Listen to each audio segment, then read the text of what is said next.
signori, Malta vi dà il benvenuto a Venezia, dove sono le 10:12, in questo momento siamo arrivati una decina di minuti in anticipo, vi lamentate continuamente, specialmente allo sbarco, ci dite le peggio parole, i ritardi di Ryanair, almeno stamattina ce la siamo risparmiata qualche brutta parola. Rimanete ai vostri posti con le cinture allacciate fino a quando il segnale delle cinture non si spegne. Per voi vi ricordo che questo segnale non è decorativo, serve a farvi capire quando abbiamo finito di parcheggiare l'aereo, così evitate di alzarvi prima e eventualmente farvi male.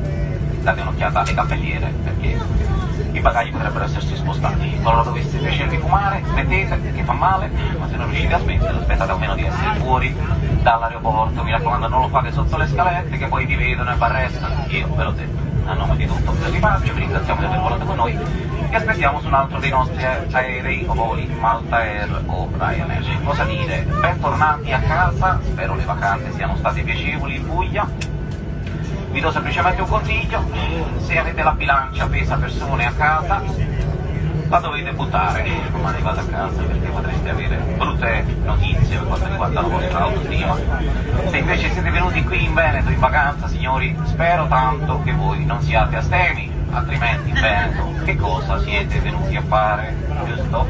Ovviamente si scherza, ci sono tante altre cose belle. Grazie mille signori.